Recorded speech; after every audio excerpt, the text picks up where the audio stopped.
What's going on?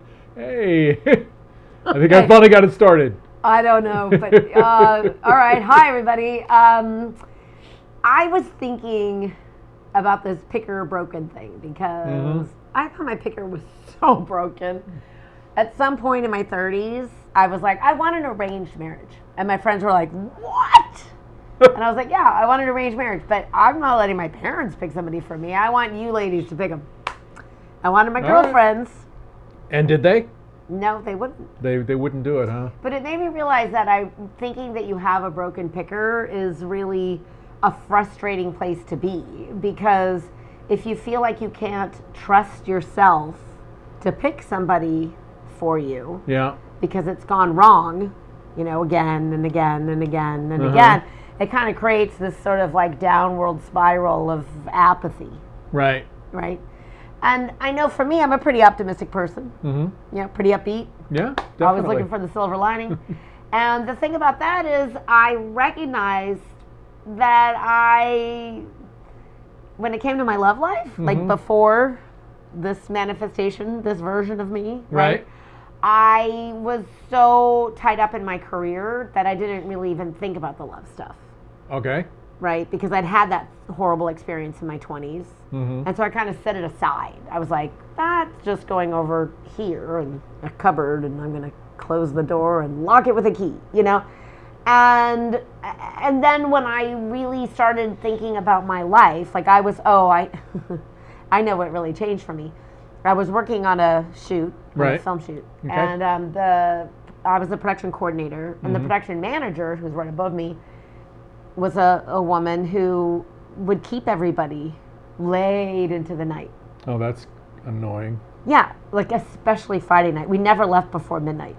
And then as a production coordinator, after a couple of weeks of this, we got a call from the management of the office building where we were renting production space. Yeah. And they said, we're not open 24/7. Like, we don't have security like that.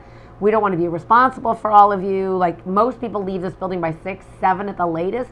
And we heard you were here past midnight, on the Friday, the last few Fridays. Like, no. And when I told the production manager, when I told her that, look, we can't stay late, like, she was mad because she didn't want to go home because there was nobody at home for her to be that's sad. with. And I suddenly started having like not quite panic attacks, but I was a little bit panicked. Like, I was like, I suddenly saw my future because all I was focused on was my career. And I think that, today women still have the same stuff, right? Like, am I focusing on my career? Am I focusing on getting married, have kids, as if there's some kind of choice? And it's funny because guys always seem to juggle it. Well, some do, and some are like, well, I am not even going to get married until my career's set. Oh, yeah, that's I've got true. my income figured out and all that. They don't even want to think about long-term relationships. So I don't think that's a thing. But the picker broken thing. But the picker broken thing, I mean, that's both genders as well. I just think, because what we're talking about today is false attraction syndrome, and we're going to get into that more. But before... Are you suffering from false attraction? Exactly. And if you think so, just put yes, no, or maybe in the chat. So if you're joining us right now, we're live. Hi, everybody. I'm Orna Walters. And I'm Matthew Walters. And this is Love Intervention. We are here to intervene in your love life, to get you off the path of frustration and heartbreak and on the path of long-lasting love. And we already got somebody jump in. Tina says yes, she has false attraction syndrome. False attraction syndrome. So I know there's a bunch of other people joining us, so please make this audience participation. You're not on camera. Just pop into the chat. Yeah. Yes, no, I don't know. I don't even think anybody else maybe. can see the chat except for us. So whatever you want to write in there. Whatever you want to write in there. So the thing about this false attraction syndrome is there's a lot of misunderstandings about it. We hear all the time from people, and they'll, for a woman dating a man, they'll say, "Why am I attracting X kind of guy?" Well, yeah, I mean, it's that foolishness that you're like a magnet, right? And like your magnet is tuned into emotionally unavailable men, or your magnet is tuned into the crazy woman, right? Whatever that stereotype is. I was like, well, I don't know if I like that label. Okay. Well, but that's the one that gets used a lot, right? So, So it's not that it works that way, and I think we want to disabuse you of thinking that you're not attracting stuff into your life. What you are is you are attracted to something that is familiar. Well, I think this is interesting because somebody says, I have no idea what false attraction is. So false attraction is exactly, we're going to explain that. That's why you're here, right? Think. So we're going to explain like this idea of false attraction and false attraction syndrome is that the signal that you think is the signal that you get when you think it's your person and you either commit or have the sex or go into the exclusivity or you light up inside. Or you're like, oh my God, I found my soulmate, right? Yeah, after you've known the person 10 days, you know. Yeah. And these are things that happen rather quickly. Like you meet somebody and you have this, this like instinct, like this thing inside of you, like you light up or all the colors or whatever. And it doesn't work out. And that happens again and again and again and again. That's false attraction syndrome, because a syndrome is a repeating cycle. Right. So basically, false attraction syndrome is you're attracted to somebody who's not right for you.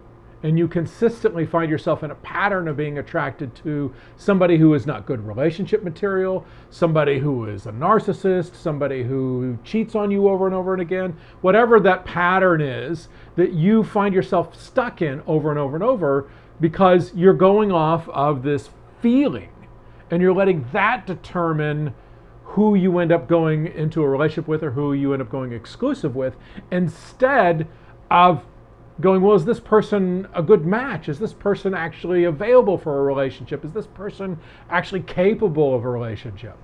Well, I think it's even more than that, because, we hear a lot of times from people who are talking about, find somebody from a good family or somebody who has good character. And it's like, a good person doesn't make that person your person.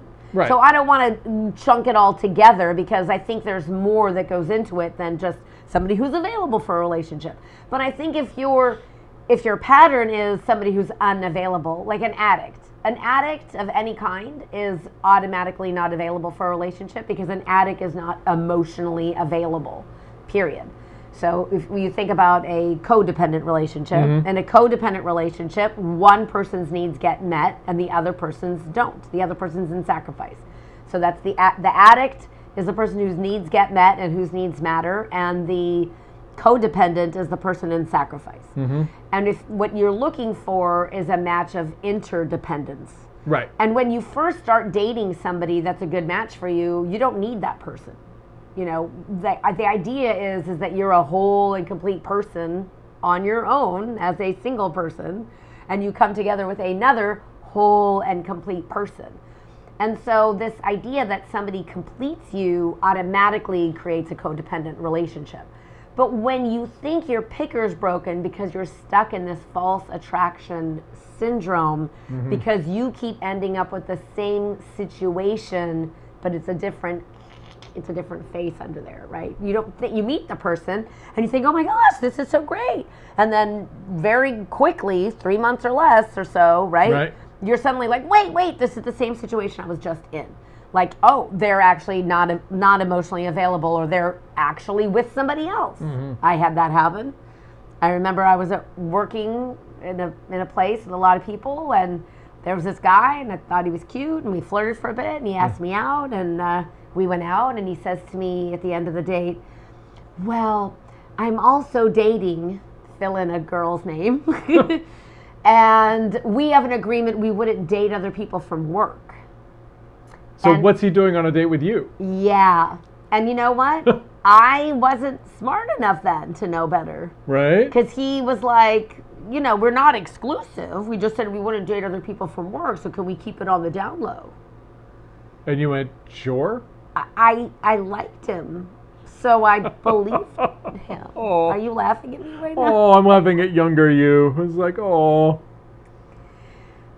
But see, those things, the unavailable guy, he was actually, I liked him more when he told me that he wasn't supposed to be dating me. Right.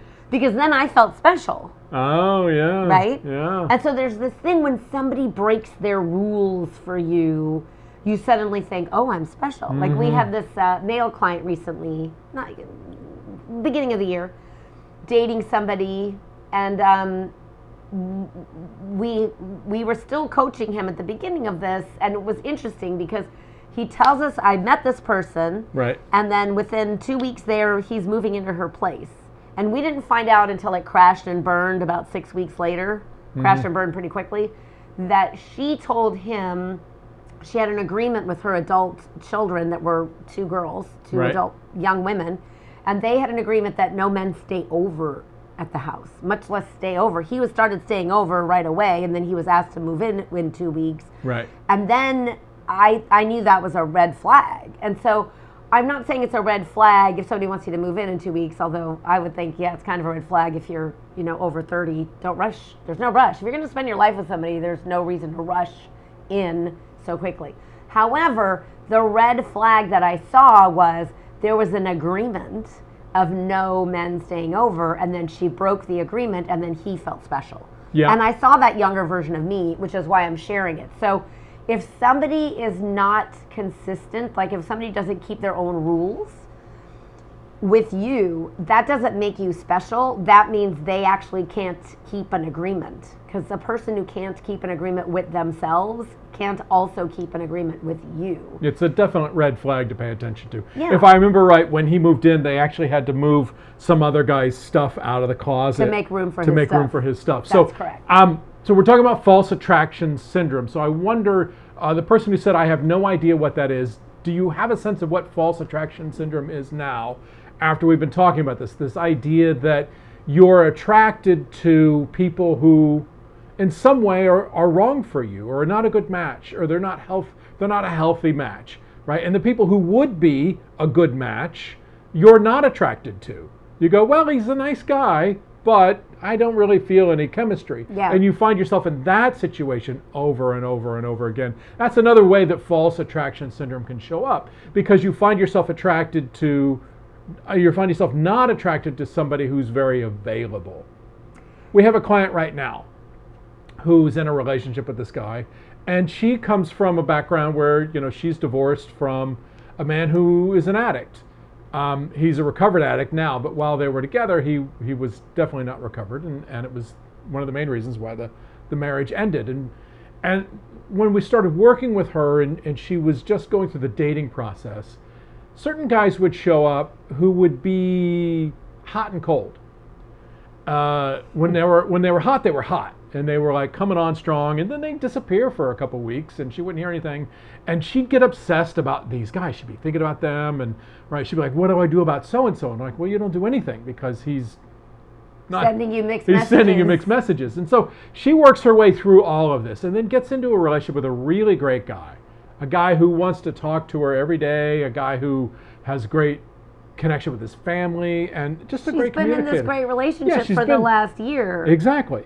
So she's been in this relationship with him, and what comes up is she starts to question it, because what's missing on some level in her brain is this idea of it being uncomfortable, or this idea of it being uncertain. Which she mistakes for excitement. Yeah. Yeah.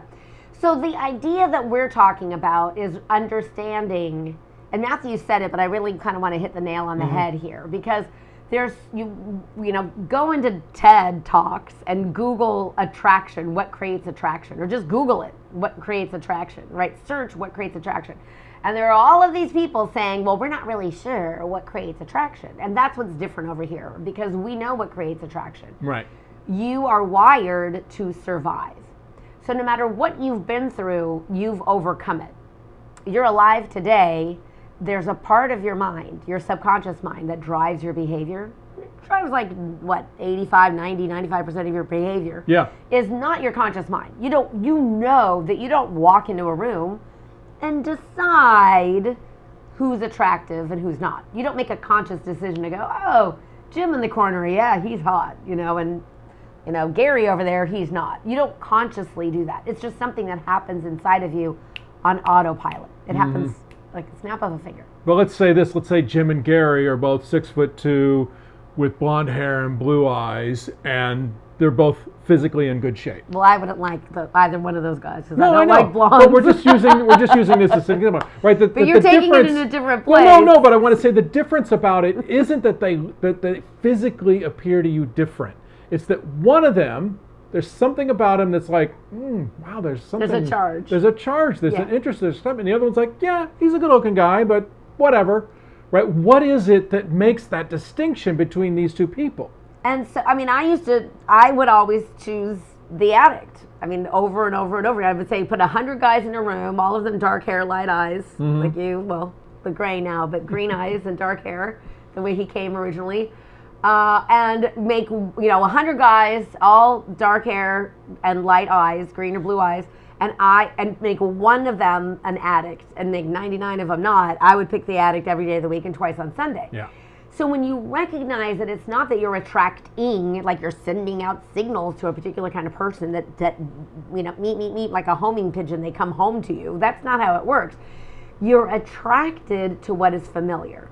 Because that part of you, that subconscious mind that drives your behavior, is programmed for you to survive. It's literally built into your species survival, the human species. This is instinct.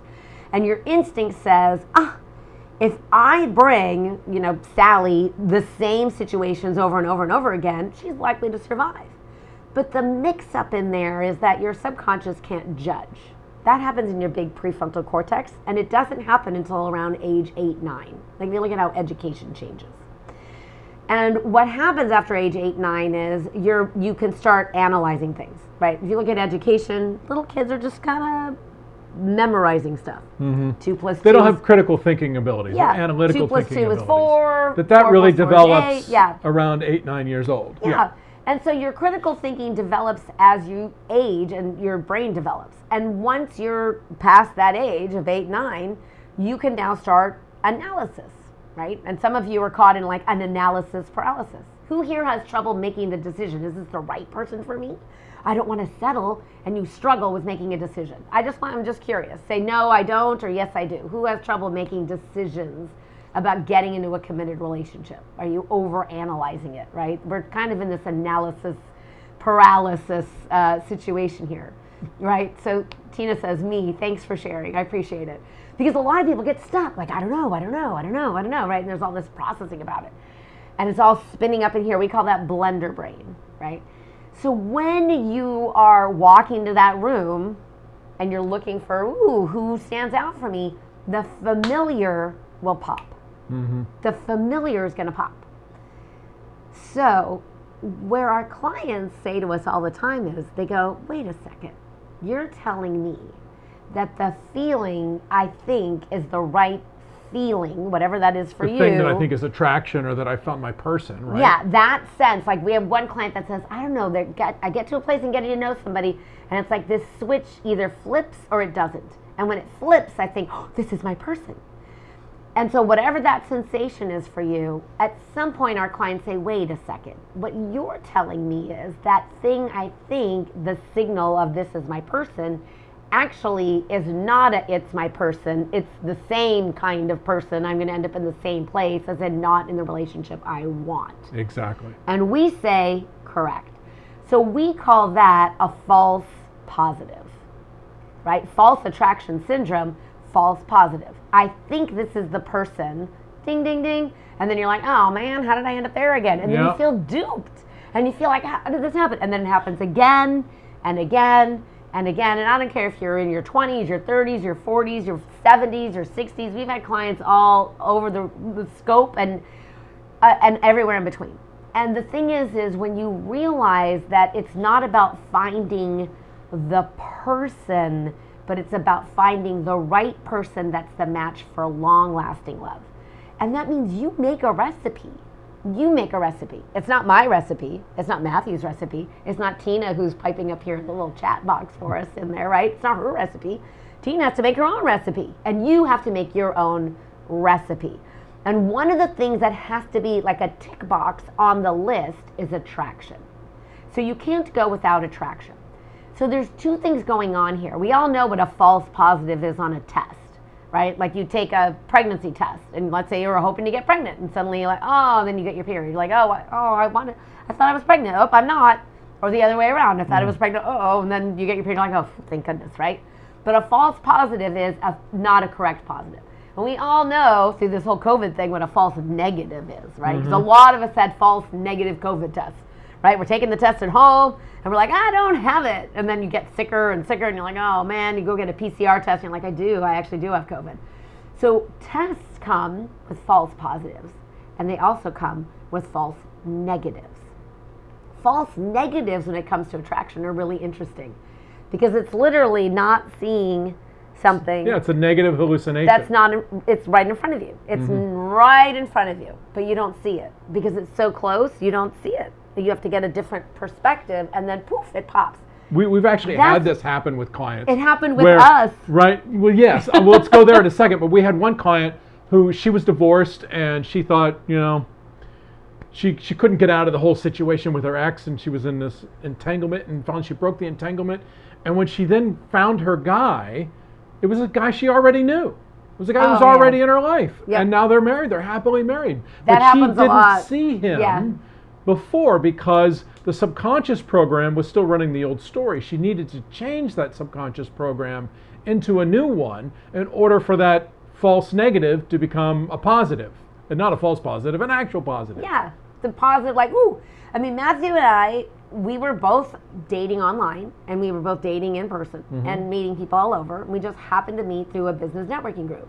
But the funny part about that is we know for a fact we attended the same networking meeting. It was the last Friday of the month, and it was a morning breakfast networking meeting.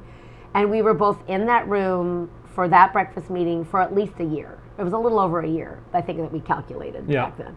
So over a year, so that's at least 12, but probably more than that, 14, 15, 17, 18 times or so, once a month. And I knew who he was. Like, I knew this guy with this face, and I knew his name was Matthew, and I knew his name was Matthew Walters, and you knew who I was, and you knew I was the hand analyst. I was the life coach using hand analysis, right? The GPS for your soul was my little brand. And what I find so interesting about that is even though I knew who he was, and sure, I thought, he wasn't unattractive to me, but it wasn't like, ooh, there's Matthew Walters, let me go talk to him. Like, none of that. I didn't have any of that. As a matter of fact, the first time Matthew called me, he called me like right out of the handbook from the networking meeting. Hello, this is Matthew Walters. I would like to do some one-on-one networking with you so I could better refer business to you. And I said, oh, I'll call you back. I'm busy right now. And then she didn't like that. Then she didn't call me back. Well, no, she was nicer than that, but she didn't call me back. And I call back in a week. I'm like, hey, lady, you didn't call me back. I didn't say that. I actually said, hi, it's Matthew Walters again. I can't even talk. You're making me laugh so hard right now. So all right. The thing is here's my future husband, right, calling me. Do you want to meet? And so I can better refer business to you. And I'm like, oh, I got a lot of things on my plate right now. Let me write your number down. I'll call you back. And I intended to call him back, but I was busy and I had a full life. And a week later, he calls me again. And when he called again, we booked that breakfast meeting. And then I don't think we've really been apart. No, we have not been apart. But we did have a lot of flirty things going on. And we could go on and on about us, but we want to talk about you. Right. So I want to... Wait. Okay. I want to talk about you. So talking about false attraction syndrome. And I do appreciate that somebody said understood the way you explained it, but I want to make sure everybody's on board here. So who here, because our audience has grown, who is stuck with this false attraction syndrome and doesn't know what to do about it? I want to get, it better be more than just these two people, because otherwise, why are we here? Exactly. I mean, the thing that I want to say about this is we could talk with you all day long, and we could share with you all kinds of stuff that we share with our clients, because the methods that we use actually work with that part of you that doesn't speak English or French or Swahili or any language like that. Because the language of your subconscious mind, the thing that's picking that person and saying, this is your person, whatever that feels like for you, it speaks in symbol, image, story, and metaphor. So here at Love on Purpose, we have our Walters method that we've created that creates this change. It creates this change. And if you're looking for that kind of change, we can't just talk to you, right? We can't just talk to your subconscious and say, oh, Sally's subconscious, we need you to stop thinking that unavailable men are attractive. I'm not doing anything. That doesn't do anything. And here's the other thing, because there's a lot of people that say, oh, journal about your pattern. Right. I say don't. Or talk about your pattern. As a matter of fact, don't. Once you identify and you have the awareness of the problem, don't journal about it. Don't talk about it, because all you're doing is reinforcing it with your big prefrontal cortex. Okay. So we had quite a few people who jumped in. Dorothy says me, Nancy says me, Tina says me, Kristen says yes, I have it. And then we have one person who raised their hand, and we're not going to bring other people in here. If you could just type, if you have a question or comment, just type it into the chat. And yeah, we we'll don't make sure unmute anybody or bring you on camera, because nobody really wants to ever do that. So we never set it up that way. So, but we do have an interesting question, right? So somebody who's labeled as their phone, right? Pixel 7 Pro. It says, so ignore the feeling of attraction. First, hold on, let's read the whole question. Okay. First, see if he meets your needs and you're attracted, then proceed? Question mark. What if he meets your needs but doesn't knock your socks off? Give it some time, or just no? Shrug. Okay. I get it. You're in that place of question. How do I do it differently? So this has been my problem, but is the difference saying, well, I mean, do I wait and see if attraction develops, or do I settle for this guy who's a good person, but there's no attraction? What do I do? How do I do that differently? And that's not an answer that's like, I can't sum it up, right? So and Pixel 7 Pro says her name is Nancy. Hi, Nancy. Hi, Nancy. So here's the thing, and I understand being where you are, because this is the thing that made me crazy. Like, I was like, okay, I know the pattern, I know who I am, I know what I want, but what I want isn't what I find attractive. And so what am I supposed to do? So here I'm going to give you one piece that I can give you verbally. You can't just ignore attraction. So the first part of your question is ignore that feeling of attraction? No. But when you feel the feeling that says, this is my person, run, because that's not your person. So you can deselect those people immediately. The thing is this is a transformation that has to occur inside of you.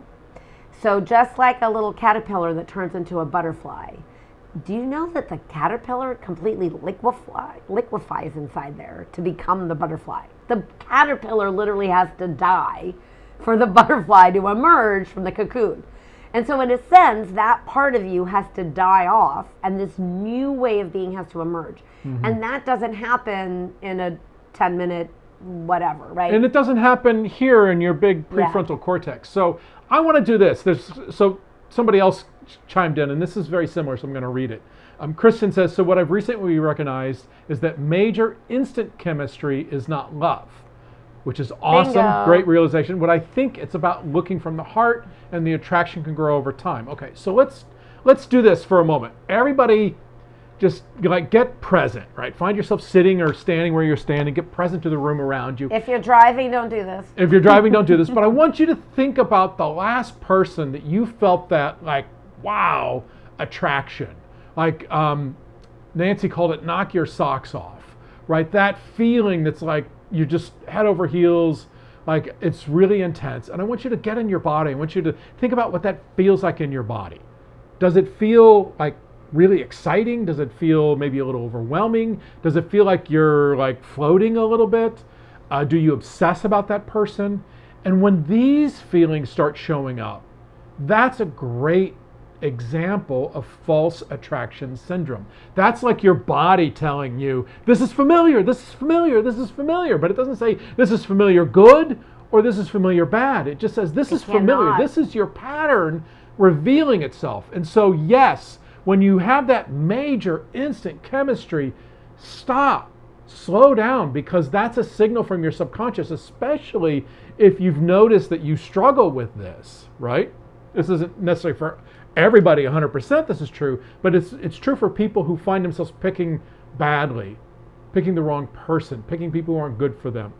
And so you do want to start saying, like Orna said, you know right away when you feel that intense, you got to go, no, I'm going to deselect that person because this is that old pattern. And your subconscious doesn't, it's really good at this. It's really reading energetic signals. It's really reading what's coming from the other person on a subconscious level. It's understanding that and recognizing it. Yeah. So you can trust that part of yourself that when you have that intense signal, that's an intense no. What it doesn't then mean is that the opposite of that is a yes. That's the interesting part. That's the interesting part. So the guy that you don't find attractive at all, probably not going to be your guy. Now, I didn't know anything. I'm going to go back to us because I think that's so interesting. We were in that room. I knew who you were. You knew who I was. Yes. And yet there wasn't this like instant connection. Right. We were both in that same room. I knew you were there. I knew what you did for your business. You knew me and what I was doing for my business. But we didn't have some magic, eyes across the room, blah, blah, blah. And then we sit down at that breakfast. And we start talking. Yeah. And things got revealed. And what was interesting in that talking was we realized we had a lot in common. A lot in common. And we also realized it was really easy and fun and enjoyable to talk with each other. And what we both started noticing is we were really curious about this other person sitting there with us. And just wanted to know more. And we wanted to know more. And what I want to say is I didn't, like most of you know my story, I grew up in a home full of abuse. I picked an abuser in my 20s. He tried to kill me on New Year's Eve '94, beating my head into the hardwood floors. The neighbor came in and saved my life. That's why I'm here today. That's why I do the work that I do. Because it really plagued me. I mean, after New Year's Eve of '94, I was like, I don't want this love thing, not for me. So I know worse have happened to other people. I don't share my story to say, look what happened to me. I share the story to say, if I could change that, because changing that selection of an abuser, if I could change that, and I changed it by accident, haphazardly, by piecing together and spending hundreds of thousands of dollars and hours of therapy and every other modality known to mankind, I eventually changed a bunch of stuff inside of me. And I'm not so special that, oh my gosh, you know what, if you want to do it on your own, go right ahead. But we have a system here for doing it with our clients. And that's why we call our business Love on Purpose, creating love on purpose. Because for me, there wasn't an Orna and Matthew. There wasn't a creating love on purpose. And I thought, gosh, when I really decided that I wanted this part of my life to work, I was like, I really wanted a great love relationship. And I didn't matter who it was I had it with. I just wanted it to be a great love relationship. I wasn't going out looking for how do I find this feeling? I was just like, who was a good match? Who was a good match? How do I do that? And I found a whole new way to do it. And a lot of other modalities, a lot of them. A lot of them didn't work and didn't do anything. A lot of them moved me forward on my path a little bit. A lot of them moved me forward on my path a lot. And I cobbled this all together. And lo and behold, Matthew had been struggling as well in his love life. Being attracted to women rejection.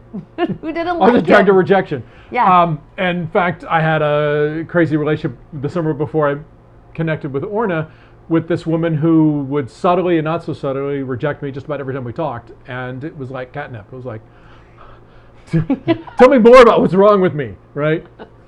And it was about, for me, it was about changing that pattern. Yeah. Right? It was a realization that chasing rejection was a reflection of my own lack of self-acceptance. We're going to pause for a commercial break. We are, but I just want to finish that thought. Okay.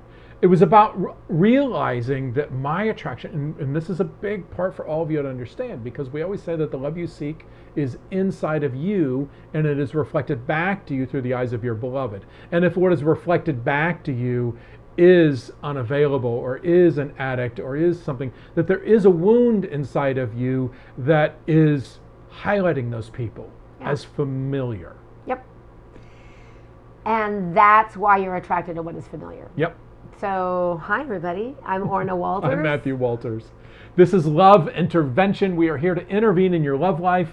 This is also a Q&A. So if you have any questions about false attraction syndrome or anything else that's come up for you, or just any thoughts, any things you're struggling with in your relationship, please type them into the chat.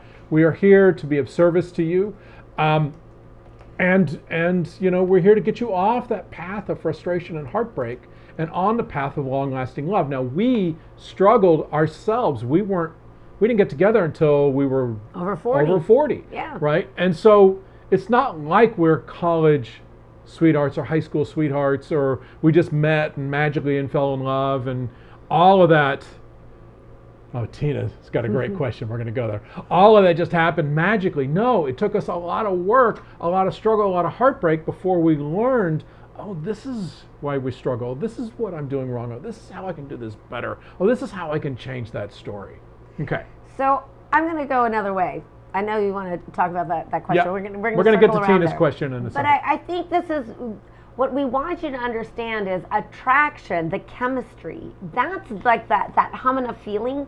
You've got to have some of that, because otherwise you won't stick it out with a person. I would say about 40% of our clients in all of these years are divorced from the should guy, the should person, right? Whatever. And that should person is, oh, I should marry him. He'd make a good husband. He's a good provider. She really loves me. Yeah, all of that stuff. And so the should person is not your person. But so it's not like attraction isn't part of it. I mean, I think you can see that we have a really strong attraction for each other, but we have a healthy dynamic between the two of us. So for me, personally, Orna, when the guys before Matthew, I would be, that thing was obsessive. Like I would just be, like it was compulsive and obsessive. And I was thinking, and he's going to call, and this and this. And I was obsessing and obsessing and obsessing and obsessing. And it was all up in my head. Mm-hmm. And that was oh my God, this is my person. But it wasn't, because it was so uncomfortable. And so the guys before Matthew, my boyfriends before Matthew, were not abusers. They were not bad guys. They weren't even addicts necessarily. They just weren't my guy for other reasons, right? So just because a person is a good person doesn't make them your person. But I still was learning things along the way. I was learning and changing and growing, going through that inner transformation.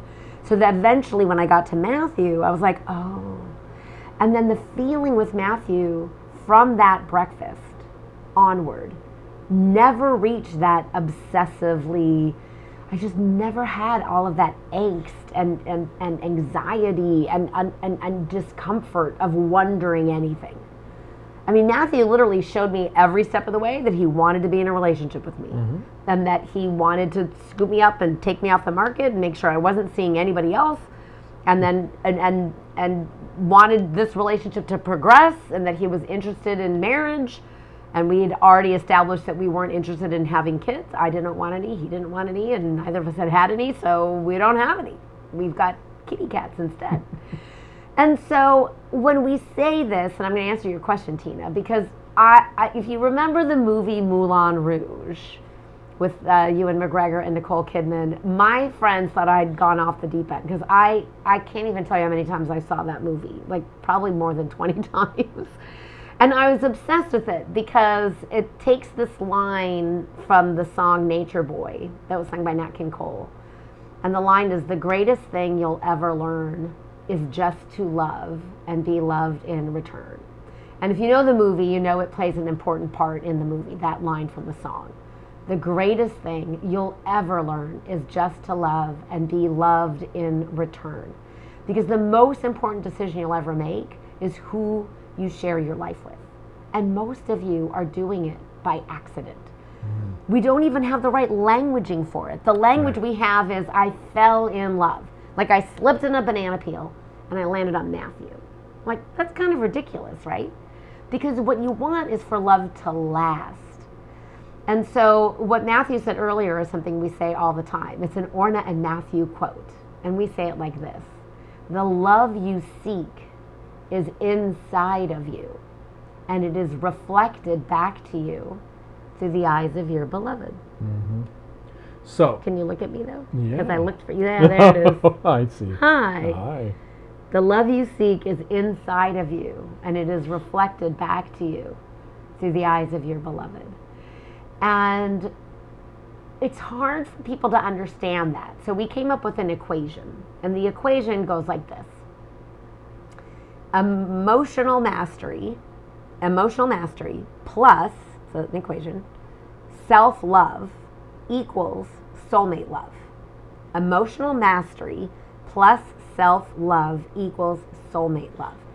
And the mistake people make is they think emotional mastery means you don't ever lose your shit. You don't ever get upset. You don't ever get triggered. And that's an unrealistic expectation. You will. Even when you're with your beloved, you're going to lose your shit.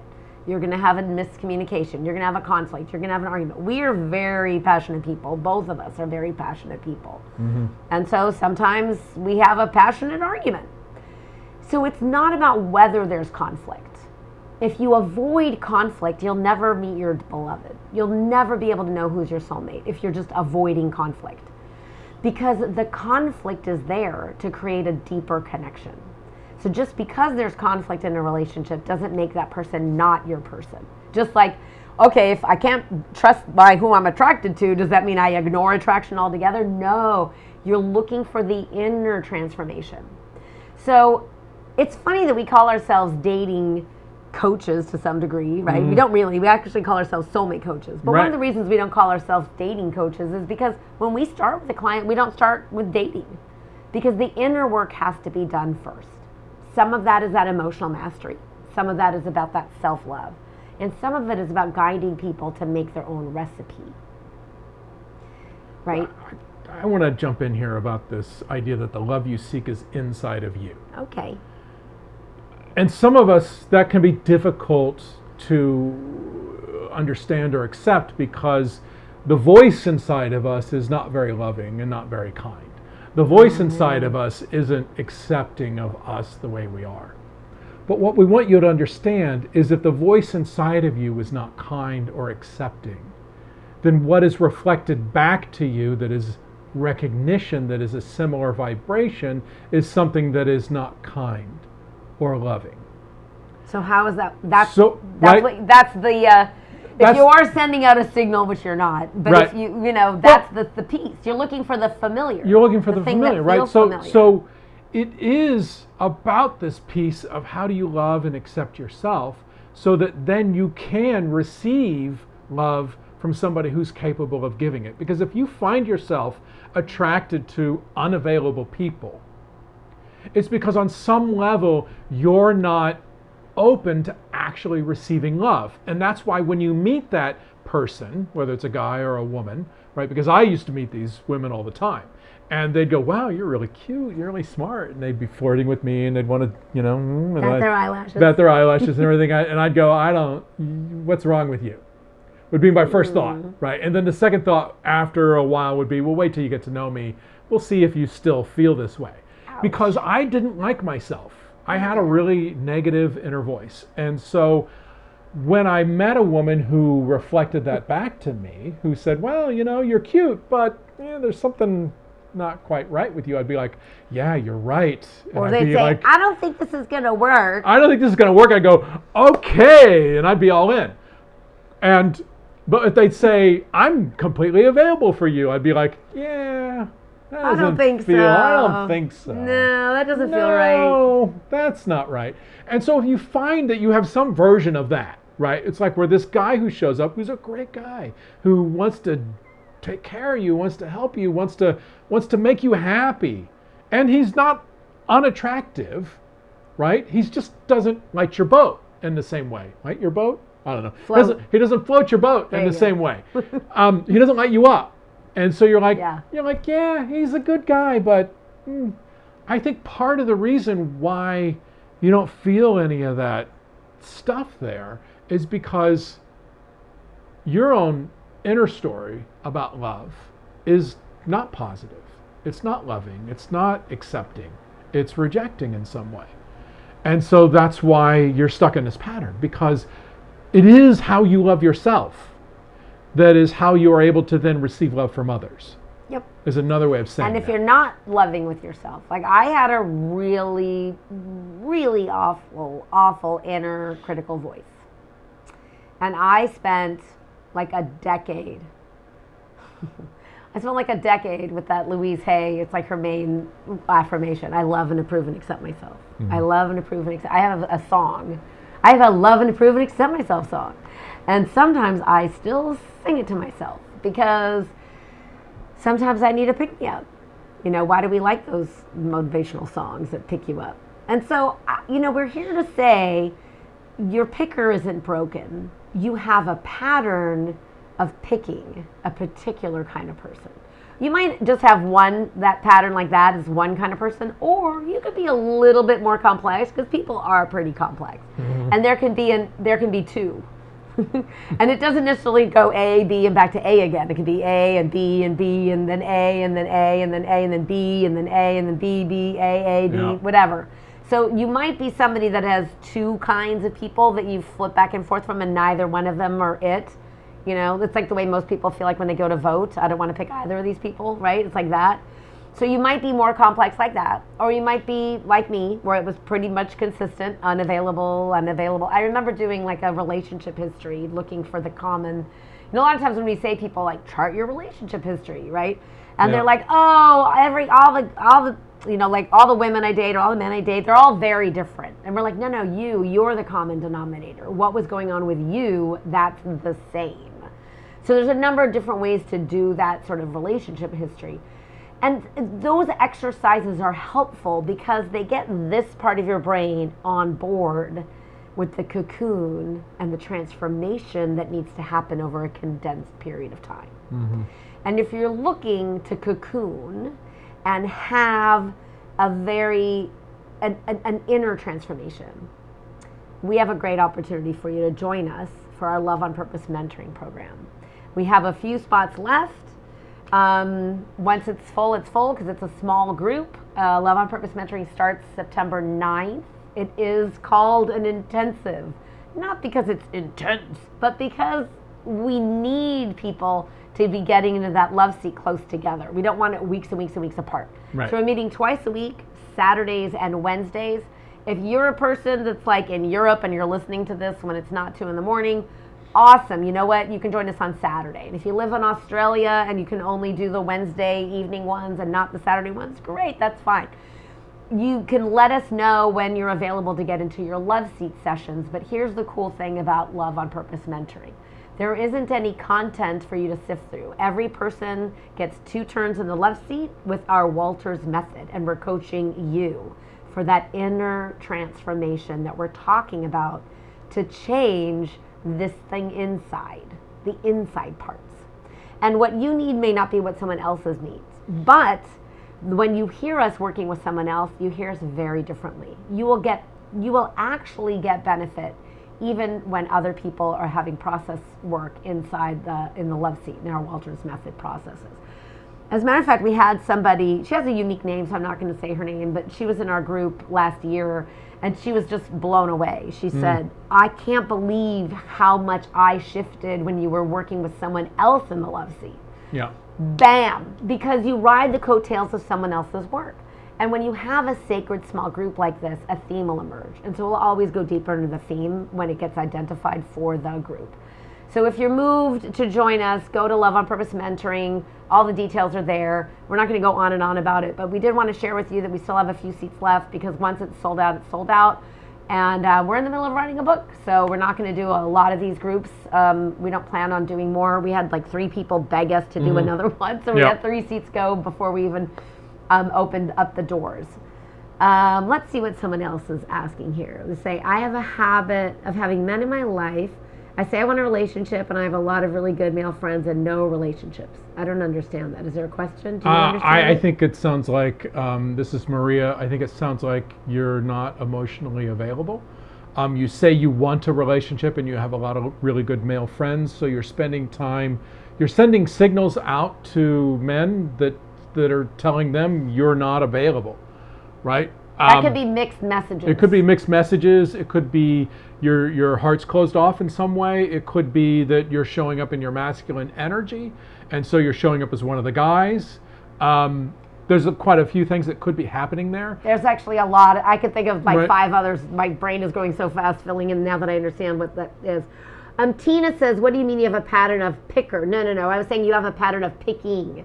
So most people are like me, like the majority of people have one kind of person that's the wrong person they keep lighting up for and picking the wrong person. Some people have a pattern of picking, it's 2 different kind of people, but neither one works for them. Neither one is the right kind of person. And that's just a little bit more complex wiring. So the thing about the mentoring course is wherever you are on your journey, you can even be dating somebody right now and unsure if it's they're your person. Come to the mentoring. You'll know by the end of the mentoring. That's like a guarantee. I can't guarantee you're going to have your soulmate after 2 times in the love seat, but you will have an inner transformation, which will change your dating process forever because you'll never be the same again. Just like the butterfly never goes back to being a caterpillar again. Mm-hmm. Once you have that inner transformation, it's an experiential piece inside of you, and then you can't go back to the old way of being. It's like saying if you grow taller, I mean, yes, we shrink in old age, but not in the same way, and certainly not as quickly as when we grow from, being a baby to being an adult. Right, you're not going to just automatically start getting, dramatically shorter. You're not going to Benjamin Button the whole thing. Yeah, you're not going to Benjamin Button the whole thing. So, Tara has a great question. She says, "I'm attracted to guys who don't treat me well. Yeah. How can I change?" That's the change, Tara, is inside of you. It's about you understanding that you are worth being with somebody who treats you well. And it's a belief about self. It's not about these guys. It's a value. It's a self-esteem issue. Yeah, it's a self-esteem issue. It's about valuing yourself and knowing that you are worthy of, someone treating you well, and also drawing clear boundaries. And don't spend time with people who don't treat you well. Well, it's not only that. Men, women, whoever. We're giving you something from your brain, and that's not going to change anything. Right, exactly. I'm going to say it again. There's only so much that we can do, and we can talk here all day long, but it's not going to do this inner change that something like, being our client or coming into the mentoring program or something like that's going to be able to do, because I had that problem. I had all kinds of guys treat me not well at all. I did stand up about it once, about, guys call and just want me to come over. They don't ask. I said, I must date lazy guys. They just asked me, can you come over? And basically it was a hookup. But that's not a date. Hey, can you come over? And it's 11 o'clock at night. I would go. I mean, this is like, hey, it took me a while to figure it out. And so the change, right, when you have an issue of not valuing yourself, you have a self-esteem issue, there's a part of you that thinks you don't deserve better. And it took me a long time to realize, not only in my conscious mind that I deserve better, but then to act on it even against that drive of like, but I really like him. Because that's the thing that happens. I know, I've been there. there. And so it's not a change that happens up here in your conscious mind where you go, oh gosh darn it, I'm worth it, right? It doesn't work like that. I wish that it did. I wish I had like some magic fairy dust that I can sprinkle out over all of you and poof, your thing that's been holding you back is gone. But instead, we're giving you a great opportunity to join us for the mentoring program. Mm-hmm. So I don't want to keep bringing it up, but we still have a few seats left, and we'd like it to be full with all the people that want to join us. So I didn't know if you know that we still have spots left, but the thing about Love on Purpose mentoring is so powerful. It's a powerful stand that you take for yourself when you make the investment to say, I want this to change. When you take a stand and you say, I'm worthy of making this investment for something to change inside of me that can never go back the way it was before. That's what I want you to experience with us in the mentoring program. Plus, you get all these really cool bonuses. And as a matter of fact, I'm going to give them something extra special because I like to reward people who take action. And we sometimes get a much larger group. We have a pretty small group tonight, so I don't think we're going to be flooded with these. But if you are one of the first 3 people, so if you already signed up between when we started this love intervention and before we end, if you're one of the first 3 people, so if you already signed up, you're going to get this bonus. And if, I don't know, I'm not in there to see if somebody signed up already, but anybody who signs up tonight, the first 3 people are going to get a bonus laser coaching session with us before we even start in September. So join us. You don't have to be live in every session. It's audio only. You don't have to be on camera. So if you're a public figure, by the way, wink, wink, because we have a lot of those that join us sometimes, we'll just call you by another name. You'll just let our office know, through email what you want us to call you. We'll call you something else. No one will know who you are. It's audio only. But if you want the bonus laser coaching session in addition to all the other bonuses, that's a $197 bonus of a laser coaching session with us before we even start the mentoring. Go ahead and register at loveonpurposementoring.com, and we'll just gift you the bonus if you're that extra bonus if you're one of the first 3 people tonight to register. And that's just an extra bonus because I felt like doing that because I can. All right, we have just a couple minutes left, so if there are any last questions, now is your chance to ask us a question. Tara says, thank you for the answers. Can I date a playboy? Is it realistic that I expect he will be serious with you? No. He won't be. He's not going to change for you. He's not going to change for anyone. He's only going to change for himself. Yeah. And so... A playboy, why would you even ask? Like, I'm just curious. Like, what are you thinking? Like, seriously, what are you thinking? A playboy is not a guy who wants a relationship. That guy's looking for sex. That's it. And you know what? I don't care, ladies. You can be the best lay he's ever had. He's not going to fall in love with you. Trust me. That's not what a guy falls in love with. He'll want to have sex with you, but that isn't going to change how his heart is about you. I want to say this, Tara. I want you to think about this idea that maybe, just maybe, there's a little girl inside of you that wants to be special and wants to be chosen. And that desire to be special and to be chosen has you attracted to unavailable men, thinking on some deep level that this guy is going to choose you and therefore show that you are special. And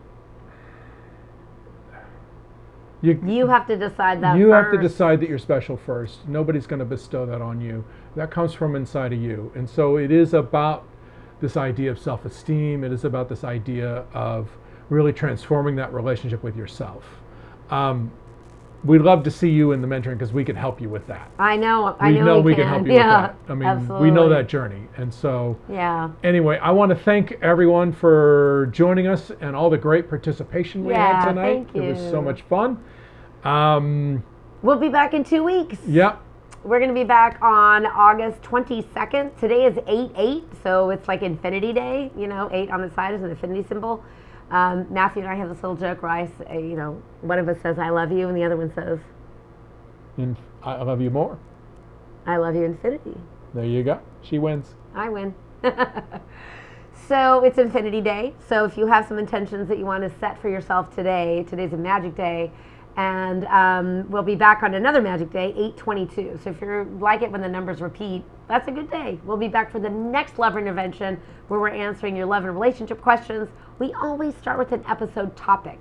And listen, we've been coming up with these topics for well over a year and a half now. If you have an episode topic you would like us to say, if you have an episode topic that you want us to cover in Love Intervention, send it over to us, support, SUPPORT, at loveonpurpose.com. If you have a topic you want us to cover, I'm Orna Walters. And I'm Matthew Walters, and this has been Love Intervention. Yeah, thanks for joining us, and have a good night.